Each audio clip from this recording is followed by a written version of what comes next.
آج جب سے وسیم کینیڈا سے آیا تھا گھر پر تو جیسے رونق ہی بڑھ گئی تھی۔ میری ساری ننندیں گھر پر ہی موجود تھی۔ میں نے بھی ہر چیز وسیم کی پسند کی بنائی تھی۔ کھانے کے دوران بھی وہ کینیڈا کے قصے ہی سنا رہا تھا، جس طرح کی وہ منظر کشی کھینچ رہا تھا۔ میرے دل چاہا میں بھی کینیڈا چلے جاؤں، لیکن ہے رے قسمت، میں تو کبھی شہر سے باہر نہیں گئی تھی۔ شہر کا چلتا کاروبار تھا، گھر اچھا چل رہا تھا، اس لیے انہوں نے کبھی ایسا شوق ہی ظاہر نہیں کیا۔ کھانے سے فارغ ہو کر وسیم نے اب جو تحفے دیے، لیکن حیرت مجھے اس وقت ہوئی جب مجھے ایک آدھا تحفہ دینے کے بجائے پورا بیگ تھما دیا۔ کہنے لگا، بھابھی یہ آپ کا یہ ہے۔ یہ دیکھ کر تو میرا حیرت سے منہ کھلا کا کھلا رہ گیا۔ میری نندیں اور ساس بھی دیکھنے لگی کہ مجھے دیور نے پورا بیگ کیوں دیا ہے۔ ساس کہنے لگی، بھابھی کے لیے اتنا کچھ؟ ساس کی بات پر وہ ہنسنے لگا، کہنے لگا، بھابھی کی نئی شادی جو ہوئی ہے، پھر میں تو ان کی شادی پر بھی نہیں آ سکا تھا، اس لیے سوچا سارے تحفے ایک ساتھ ہی دے دوں۔ میں بہت خوش تھی، میرا شوہر بھی خوش تھا۔ بیگ میں کپڑے اور میک اپ کا سامان تھا، اور عورتوں تو ویسے بھی زیور کی شوقین ہوتی ہیں۔ میں تو سب چیزیں دیکھ کر حیران رہ گئی تھی۔ میری شادی کو 1.5 سال گزر چکا تھا، لیکن وسیم سے میری پہلی ہی ملاقات تھی۔ ننندیں تو خیر اگلے روز اپنے گھر کو لوٹ گئی، لیکن میری اور وسیم کی اچھی دوستی لگ گئی تھی، کیونکہ پورا دن وہ گھر پر ہی ہوتا تھا۔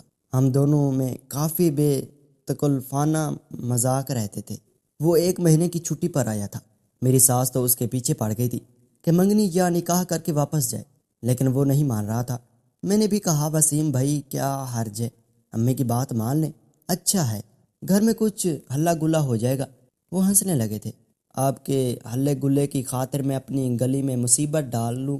رہنے دے، مجھے تو بس ابھی کچھ سال لائف کو انجوائے کرنا ہے۔ میری ساس مجھ سے کہنے لگی کہ تم اسے چھوڑو بہو، ایسا کرو اپنے ہی خاندان میں وسیم کے لیے بھی لڑکی ڈھونڈ لو، اس بار تو میں اس کی ایک بھی نہیں سننے والی۔ میں بھی خوش ہو گئی۔ میں نے کہا، وسیم بھائی آپ بتائیں کیسی لڑکی پسند ہے آپ کو؟ میری ساس عصر کی نماز پڑھنے اٹھ کر چلی گئی۔ وسیم مسکراتا ہوا اپنی جگہ سے اٹھا اور میرے برابر میں آ کر بیٹھ گیا۔ کہنے لگا، آپ بہت خوبصورت ہیں بھابھی، ایسا کریں اپنے جیسی کوئی لڑکی ڈھونڈ لیں۔ یہ بات سن کر میں مسکرانے لگی۔ میں نے، او ہو دیور جی، آپ نے دیر کر دی، کیونکہ میں اپنے 4 بھائیوں کی اکلوتی بہن ہوں۔ اگر نعیم کے بجائے آپ کا رشتہ آتا تو میری جیسی کیا، میں تو آپ کی دلہن بن جاتی۔ مجھے تو ویسے بھی کینیڈا جانے کا بہت شوق ہے، اور ایک آپ کے بھائی صاحب ہیں کہ بالکل بور ہیں۔ وہ تو مسکرانے لگے تھے۔ ویسے میں نے جب آپ کی تصویر دیکھی تھی تو مجھے بڑا افسوس ہوا تھا کہ اتنی حسین لڑکی اور وہ نعیم جیسے بور انسان کی بیوی، قسم سے مجھ سے اگر آپ کی شادی ہو جاتی تو عیش کرواتا ہے آپ کو۔ تو یہ کہتے ہوئے اس نے میرا ہاتھ پکڑ لیا۔ پہلی بار مجھے اپنے لیے کیا ہوا مذاق افسوس لگ رہا تھا۔ میں تو صرف باتوں کی حد تک ہی مذاق برداشت کر سکتی، لیکن وسیم نے تو میرے چہرے پر بگڑے تاثرات بھانپ کر وسیم نے میرا ہاتھ چھوڑ دیا۔ میں نے کہا، مجھے نعیم بہت پسند ہے، اور میں تو ویسے بھی آپ سے مذاق کر رہی تھی۔ میں نے اس بار سنجیدگی سے کہا تھا۔ ہاں تو میں کون سا سیریس تھا، میں بھی آپ کا مذاق ہی تو کر رہا تھا۔ دیور بھابھی میں اگر ایسی بات چیت ہو رہی ہو تو دل لگا رہتا ہے، سمجھا کرے نا۔ یہ کہہ کر اس نے اپنے ایک آنکھ مذاق سے ونک کی تھی، پھر کہنے لگا، ایک اچھی سی کڑک چائے پلائیں، پھر میں آپ کو کینیڈا کے ایک شہر بانف کے بارے بتاؤں گا۔ کیا حسین جگہ ہے، وہ پہاڑوں کے بیچوں بیچ چیز لفٹ لگائی گئی ہے، گرم پانی کے چشمے ہیں وہاں، اور خوبصورت جھیلیں بھی، بالکل آپ کی آنکھوں کی طرح گہری اور شفاف۔ وہ شاید باتوں کا ماہر تھا، یا پھر میرے اندر کینیڈا جانے کی دبی خواہش تھی کہ میں گھنٹوں وسیم کے منہ سے کینیڈا کے مختلف شہروں کی حسین نظاروں کی باتیں سنتی رہی، اور تصویر میں نعیم کے ہاتھ میں ہاتھ دیے ان خوابوں میں خود کو گھومتا پھرتا محسوس کرتی۔ وسیم منظر کشی بنانے میں ماہر تھا، جس طرح سے وہ جگہوں کا نوشی کھینچتا، میں خود کو وہی محسوس کرتی تھی۔ جیسے جیسے وہ مجھے کینیڈا کے بارے میں بتاتا رہتا، میرا جی چاہتا کہ میں بھی وہیں پہنچ جاؤں۔ میں نے نعیم کو نخرہ دکھاتے ہوئے کہا کہ اب آپ میرے لیے اتنا بھی نہیں کر سکتے، مجھے بس کینیڈا دیکھنا ہے۔ وسیم سے تعریفیں سنی ہیں کہ مت پوچھیں، میں دیکھنے میں بے حد حسین تھی، اس لیے اس 1.5 سال میں نعیم سے جو بھی پیار سے مانگتی وہ مجھے لا دیتی تھی، لیکن کینیڈا کے معاملے صرف انکار کر گئے تھے۔ امبر اتنا آسان نہیں ہے یار، میرے کام کی نوعیت ہی ایسی ہے، میں ایک دن بھی دکان بند نہیں کر سکتا، اور کینیڈا اگر تمہیں لے بھی جاؤں تو کم از کم 1 مہینہ تو چھٹی کرنی پڑے گی، جو میرے لیے ممکن نہیں۔ ہاں لیکن میرا وعدہ ہے 1 ہفتے کے لیے تمہیں مری اسلام آباد کے علاقے لے جاؤں گا۔ نعیم نے جب میرا بگڑا ہوا موڈ دیکھا تو مجھے منانے کی کوشش کرنے لگے۔ نہیں نہیں، مجھے کینیڈا ہی جانا ہے، آپ نہیں جا سکتے تو مجھے وسیم کے ساتھ بھیج دیں۔ میں نے بھی ضد ہی پکڑ لی تھی۔ نعیم نے مجھے صاف انکار کر دیا تھا۔ میں نے ان سے بات چیت بند کر دی تھی۔ میں جانتی تھی کہ نعیم مجھ سے بہت محبت کرتے ہیں، میری بات ٹال نہیں سکتے۔ نعیم مجھے 2 دن تک مختلف چیزوں کا لالچ دے کر منانے کی کوشش کر رہے تھے، لیکن میں نے بھی ایک ہی بات ٹھان لی تھی۔ تیسرے دن نعیم وسیم کو پیار سے ڈانٹنے لگے، کہنے لگے تم نے کیا اپنے کینیڈا کے جھوٹے قصے سنا کر میری بیوی کا دماغ خراب کر دیا؟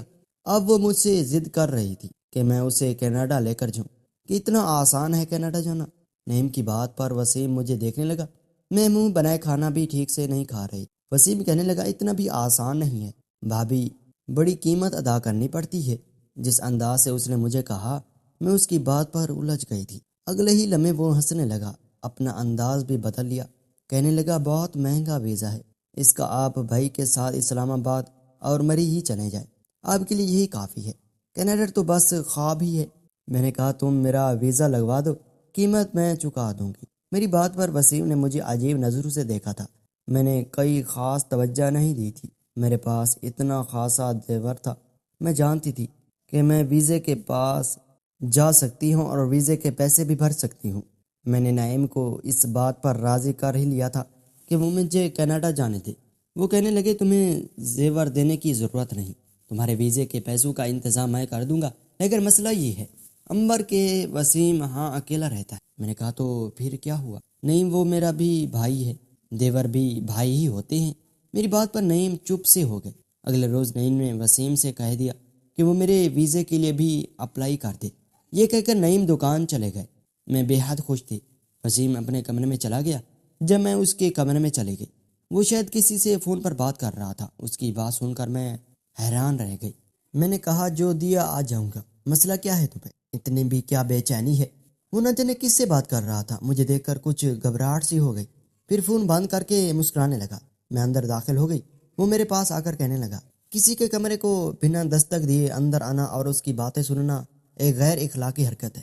بھابھی جی بات تو اس کی ٹھیک تھی، میں خفت میں مبتلا ہونے کے بجائے مسکرا کر بولی آپ میرے چھوٹے بھائی جیسے ہو، اور اگر آپ کا کوئی راز ہے تو آپ مجھے وہ بھی بتا سکتے ہو۔ میں بڑے آرام سے اس کے بیڈ پر جا کر بیٹھ گئی۔ مجھے لگا شاید وسیم فون پر کسی گرل فرینڈ سے بات کر رہے ہوں گے اور اس کی خاطر شادی سے بھی انکاری ہے، میں اس کی اس معاملے میں مدد کر دوں گی۔ وہ میرے پاس ہی بیڈ پر بیٹھ گیا۔ میرا کون سا راز ہے؟ نہ جانے میری بات پر وسیم نروس سا کیوں ہونے لگا تھا۔ میں نے کہا آپ کسی سے بات کر رہے تھے نا، مجھے پتہ چل چکا ہے۔ آپ کی پاکستان میں شادی نہ کرنے کی وجہ یہ لڑکی ہی ہے، محبت کا چکر ہے۔ میری بات سن کر کچھ دیر وہ مجھے غور سے دیکھنے لگا، کہنے لگا ہاں یہی سمجھ لیں۔ یہ سن کر خوشی ہو گئی۔ میں نے کہا بس میرا ویزا لگ جائے تو میں بھی آپ کے ساتھ ہی کینیڈا چلی جاؤں گی، مجھے اس لڑکی سے ملوانا، باقی اماں اور نعیم کو میں خود منانا، بس اس لڑکی سے کہنا اسے مسلمان ہونا پڑے۔ مجھے لگا وسیم جس لڑکی سے محبت کر بیٹھا ہے وہ کینیڈن ہوئی ہوگی۔ بھابھی جی میں آپ کو کس لیے لے کر جا رہا ہوں؟ اس لیے تو لے کر جا رہا ہوں کہ اسے مسلمان آپ نہیں کرنا ہے، ویسے آپ کے دماغ کو بھی داد دینی پڑے گی، آپ نے میرا راز جان لیا۔ وسیم مجھے اب چہرے سے بہت مطمئن لگ رہا تھا، میں خوش ہو گئی تھی۔ بس ایک بار میرا ویزا لگ جائے پھر ہی کچھ ہو سکتا ہے، آپ بے فکر رہیں، ویزا تو میں آپ کا چند دن میں لگوا دوں گا، میرے بہت تعلقات ہیں، بس اس کی قیمت کے لیے تیار رہے گا۔ وسیم کی نظریں پھر مجھ پر بدلی تھی۔ میں نے کہا نعیم کہہ رہے تھے کہ وہ بھر دیں گے۔ میں نے لاپرواہی سے کہا۔ وہ کہنے لگا وہ تو جو بھریں گے وہ بھریں گے، لیکن میں تو آپ سے بھی قیمت وصول کروں گا۔ میں نے کہا لے لینا، میرے پاس زیور ہیں۔ میری بے نیازی اور فراغ دلی پر وہ مجھے تعجب سے دیکھنے لگا۔ ہر چیز کی قیمت پیسہ ہی نہیں ہوتی میری پیاری بھابھی، مجھے آپ سے جو قیمت لینی ہے وہ میں ضرور لوں، جو قیمت لینی ہے وہ آپ سے میں لے کر ہی رہوں گا۔ اب آپ جانے کی تیاری کر سمجھے کہ آپ کا ویزا لگ گیا۔ یہ کہہ کر وہ اپنے کمرے سے باہر نکل گیا، لیکن میں اس کی کہی ہوئی بات پر حیران ہو گئی۔ کچھ دیر میں سوچتی رہی، پھر پیسوں کے علاوہ کون سی قیمت ہو؟ بہرحال ان دنوں مجھ پر ایک بھوت سوار ہو چکا اور وہ تھا کینیڈا جانے کا۔ وسیم اپنی بات کا پکا نکلا تھا۔ 4 دن بعد ہی مجھے ایمبسی لے گیا۔ چند سوالوں کے جواب جو وسیم نے ہی مجھے رٹوائے تھے میں نے وہ دے دیے تھے، اور 1 ہفتے میں ہی میرا ویزا لا گیا تھا۔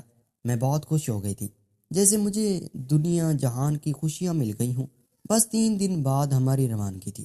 نعیم بہت اداس رہتے تھے، کہنے لگے امبر تمہارے بغیر میرا گھر خالی خالی ہو جائے گا۔ میرا بالکل دل نہیں مان رہا کہ تم کینیڈا جاؤ، بس میں تمہاری خواہش کے سامنے مجبور ہوں۔ وہ واقعی بے حد اداس لگ رہے، میں جتنا بھی اپنے رب کا شکر ادا کرتی اتنا ہی کم تھا۔ میں نے ان کا ہاتھ تھام کر کہا بس 15-20 دن کی تو بات، میں کینیڈا گھوم پھر کر واپس آ جاؤں، مجھے کون سا وہاں ہمیشہ رہنا ہے۔ 2 دن بھی گزر جائیں گے، اگلے روز دوپہر کی ہماری فلائٹ۔ رات کو میں کچن کام نپٹا رہی تھی، مجھے لگا شاید وسیم آج بھی ٹی وی دیکھ رہا ہو، چلو اس کے لیے چائے بنا کر لا جاؤں گی۔ میں نے چائے بنائی اور لاؤنج میں آ گئی، لیکن لاؤنج خالی تھا، البتہ وسیم کے کمرے کی لائٹ جل رہی تھی۔ میں نے سوچا چائے تو بنا چکی ہوں، اسے اس کے کمرے میں دے آتی ہوں۔ میں نے جیسے ہی اس کے کمرے کا نیب گھمایا، اس نے جب یہ کہا تو میں حیران رہ گئی۔ اس نے کہا کہ میں نے کہہ دیا نا تمہارا کام ہو جائے گا، پھر کیوں میری جان کا عذاب بنی ہوئی ہو؟ کل دوپہر کی میری فلائٹ ہے اور میں اپنے ساتھ ایک خوبصورت لڑکی کو بھی لے کر آ رہا ہوں۔ آج تک جتنے پیسے میں تم سے ادھار لے چکا ہوں اس کی قیمت وہی لڑکی چکائے گی، جیسے چاہے اس سے وصول لینا۔ یہ سننا تھا، مجھ سے اچانک کپ ٹوٹنے کی آواز پر وہ چونکا تھا۔ بات ہی کچھ ایسی ہی تھی کہ میرے ہاتھ سے وہ کپ چھوٹ گیا تھا۔ مجھے دیکھ کر وسیم کی رنگت اڑ گئی تھی۔ میں نے اسے حیرت سے دیکھا تھا۔ وہ میرے پاس آیا اور بازو دبوچ کر کمرے کے اندر کھینچ لیا اور کہنے لگا خبردار جو تم نے کسی کے سامنے منہ کھولنے کی کوشش کی۔ میں نے کہا تم اس قدر گھٹیا انسان ہو سکتے ہو، میں نے کبھی سوچا نہیں تھا۔ تو یہ وہ قیمت تھی جو تم مجھ سے وصول کرنا چاہتے تھے؟ تجھے شرم نہیں آتی؟ تمہیں میرے بارے میں ایسا سوچتے ہوئے بھی میں نے رو کر ہمیشہ تمہیں اپنا بھائی ہی سمجھا تھا، اور تم کتنے گھٹیا انسان نکلے ہو۔ تم میرا ہاتھ چھوڑو، مجھے نہیں جانا تمہارے ساتھ۔ میں غصے سے وہاں سے چلی آئی اور کہنے لگا کہ وہ کینیڈا میں ایک عورت سے بہت سارے پیسے ادھار لے چکا ہے اور وہ اسے چھوڑے گی نہیں۔ میں نے کہا تم اپنی جان چھڑوانے کے لیے مجھے بیچنا چاہتے ہو؟ اپنی بہن کا سودا کیوں نہیں کر دیتے؟ میری بات پر وہ چلا کر بولا، کہنے لگا خبردار جو میری بہن کو کچھ کہا تو۔ میں نے کہا سگی بہن بہن ہے اور میں تمہاری بہن نہیں۔ میرا لہجہ بھی اونچا ہو گیا تھا۔ اسی شور سے نعیم بھی اٹھ گئے تھے اور میری ساس بھی دیور کے کمرے کا دروازہ بند نہیں تھا۔ ہمیں یوں لڑتے دیکھ کر نعیم وجہ پوچھنے لگے۔ میں نے انہیں ساری بات بتا دی۔ یہ سن کر نعیم نے وسیم کے منہ پر تھپڑ دے مارا تھا۔ تم اس قدر بے ضمیر ہو چکے ہو؟ میری ساس نے بھی وسیم کو بہت مارا تھا اور خود بھی رونے لگی، اس کی ٹکٹ بھی پھاڑ دی، کہنے لگی اب تم پاکستان میں ہی رہو گے۔ وسیم بھی دوبارہ کینیڈا نہیں گیا۔ چند دنوں بعد روتے ہوئے مجھ سے معافی بھی مانگی۔ ناظرین، اس طرح کی کہانیاں دیکھنے کے لیے ہمارے چینل کو سبسکرائب کریں، اور ہاں، ہمیں چھوٹے بڑوں کی عزت کرنی چاہیے، ان کا حکم ماننا چاہیے، جیسے اس کے شوہر نعیم نے کہا تھا کہ میں بہت اداس ہوں، آپ نہ جائیں۔ اس لیے عورت کو چاہیے کہ اپنے شوہر کی بات ضرور مانے۔ شکریہ۔